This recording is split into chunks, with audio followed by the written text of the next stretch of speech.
Listen, thank you to Reopen NC. Can we give these guys a hand?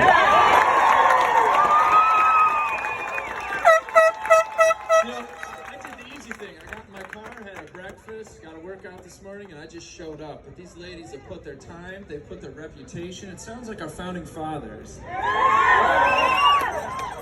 With the support of divine providence, they pledge to each other their lives, their fortunes, and their sacred honor.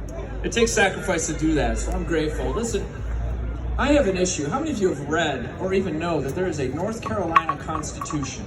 It takes you about 25 minutes to read through the thing.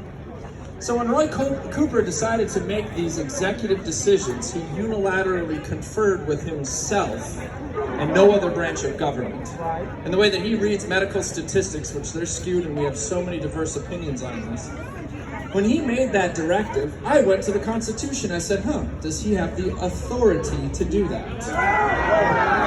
Did King George have the authority to oppress the colonists? That's why we wrote a Bill of Rights. Did King George have the authority to go to war against the colonists when they wouldn't obey his unconstitutional edicts? There's a term in the Constitution, the Declaration of Independence. It's called pretended legislation. Everybody say that with me.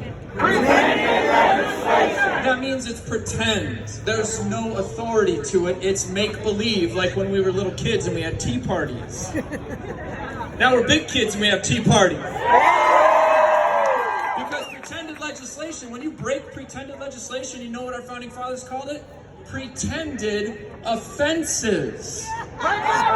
They have a right to be free by the laws of nature and nature's God. Listen, this is the American view of law and government. If you can't say it, I'm going to say it.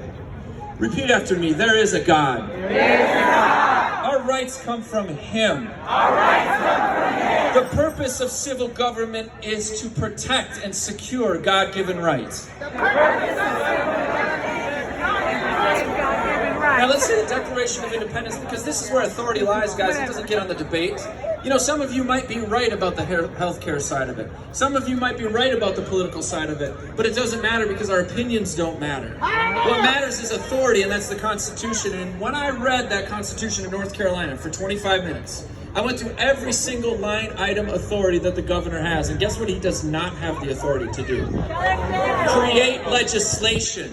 Executive orders do not make law. The first sentence in the Constitution says all legislative authority is vested in a bicameral legislature. Guess who makes law? Legislatures. Has our legislator spoken on this issue? No. So when an executive, all means all, doesn't it?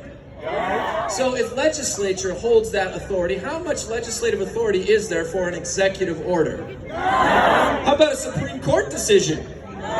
So we don't care what the court says about it. The legislature hasn't spoken. Therefore, by default, the Constitution reigns. You are free. So I just want to say this is not disobedience.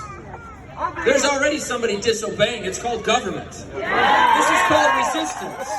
And resistance to tyranny is obedience to God, said Thomas Jefferson, Benjamin Franklin, John Wycliffe, and every reformer that ever stood for something. So I want to say, God bless America. The way He does it is through freedom-loving patriots like you. If you're a pastor here today, open your church. Have services.